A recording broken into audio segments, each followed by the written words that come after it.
Today, what we are going to do is a free reading, like a random reading, and we're going to use these beautiful, beautiful artifacts that we call books, because it's a very succinct and at the same time amazing way to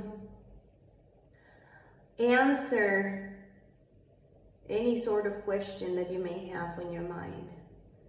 You will get impressed by the efficiency of this method. People tend to call it synchronicity, even Jung, just as a coincidence. But there are times when we do not comprehend what are those coincidences about, and either way, it's always working out for us. So I will begin with the first option. The first option is with this pink thread, and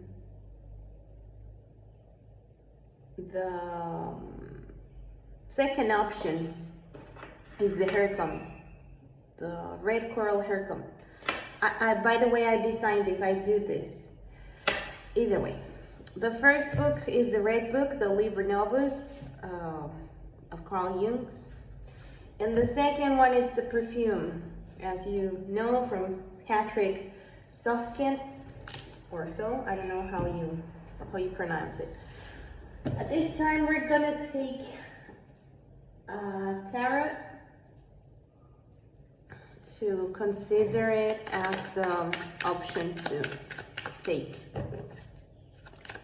a number of page, a number of the page that we will read as the answer. Okay, there we have.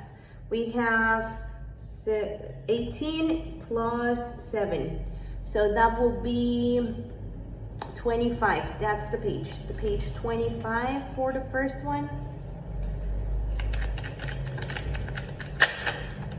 And for the second one, we have the number 13. So let's go ahead and do it. We're gonna place these over here, right next to the pink thread. And let's see what we have. Page 25. Okay, 25.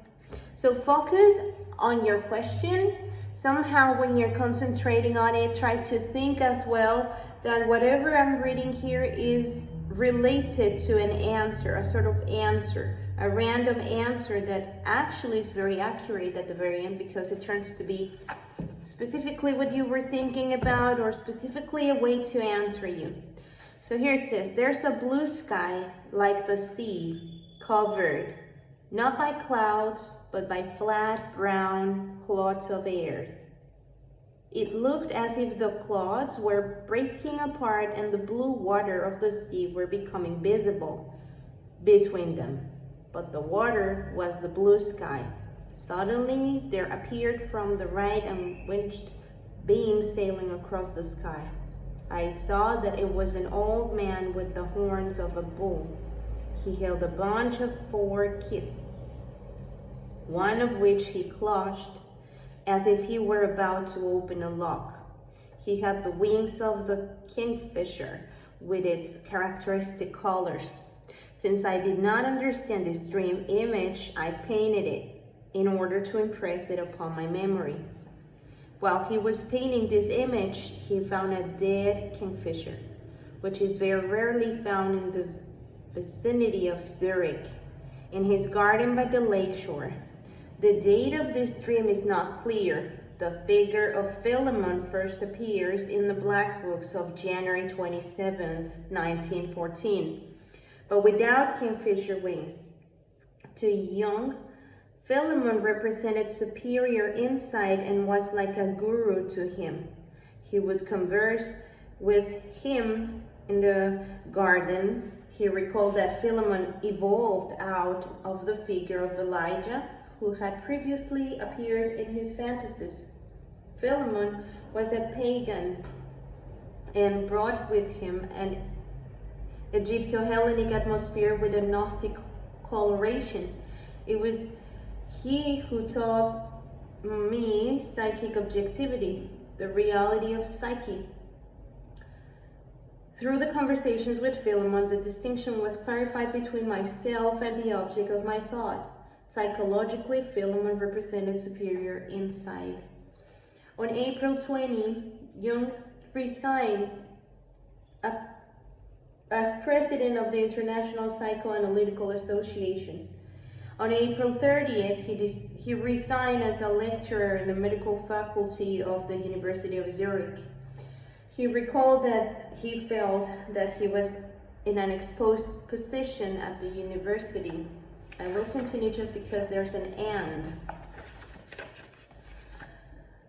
and felt that he had to find a new orientation, as it would otherwise be unfair to teach students. In June and July, he had a thrice repeated dream of being in a foreign land and having to return home quickly by ship, followed by the descent of any icy cold. Okay, that's your answer. I hope that resonated with you and I hope you liked it. Now let's go towards the next book. This we said was the page 13, the Queen of Coins with the Hercom. Let's see. Oh, there's a 13 here. You see, that was just so magical. Let's go with it. He worked out, paused for 2 hours with increasingly hectic movements, increasingly slipshod scribblings of his pen on the paper, and increasingly large doses of perfume sprinkled onto his handkerchief. Sorry, I permitted myself to begin again because I was reading so awful that I couldn't even understand what I was saying. So, it's not page 13, but according to this book, because I just opened it that way, this is the 13 and we will work with it. So he worked without pause for 2 hours with increasingly hectic movements, increasingly slipshod scribblings of his pen on paper, and increasingly large doses of perfume sprinkled onto his handkerchief and held to his nose.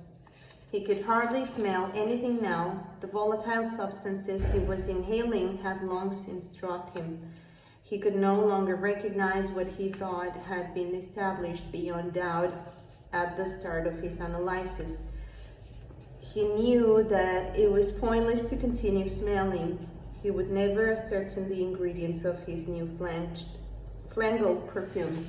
Certainly not today nor tomorrow either, when his nose would have recovered, God willing. He had never learned fractionary smelling, dissecting scents, fragmenting a unity, whether well or not so well blended into its simple components, was a wretched, loathsome business. It did not interest him. He did not want to continue. But his hand automatically kept on making the dainty motion, practiced 1,000 times over, of dunking the handkerchief, shaking it out and whisking it rapidly past his face. And with each whisk, he automatically snapped up a portion of scent-drenched air, only to let it out again with the proper exhalations and pauses, until finally his own nose liberated him from the torture, swelling an allergic reaction till it was stopped up, as tight as if plugged with wax. He could not smell a thing now, could hardly breathe. It was as if a bad cold had soldered his nose shut.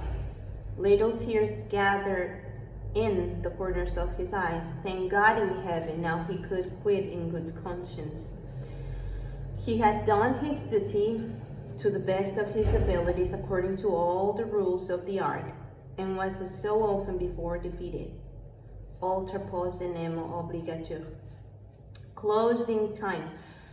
Tomorrow morning he would send off the Pellissiers for a large bottle of Amoran Psyche and use it to send the Spanish hide Fort Court Bergamot as per order. And after that he would take his valise, full of old-fashioned soaps, scents, bags, pomades, and sachets, and make his rounds among the salons of doddering countesses. And one day the last doddering countess would be dead, and with her his last customer. By then he would himself be doddering and would have to sell his business to Pelissier or another of these upstart merchants. Perhaps he would get a few thousand livres for it. And he would pack one or two bags and go off to Italy with his old wife, if she was not dead herself by then. And if he survived the trip, he would buy a little house in the country near Messina where things were cheap. And there, in the bitterest poverty, he, Giuseppe Baldini, once the greatest perfumer of Paris, would die whenever God willed it. And that was well and good. Well, there's your answer. Hopefully you liked it. Hopefully it answered your question. And thank you so much for watching.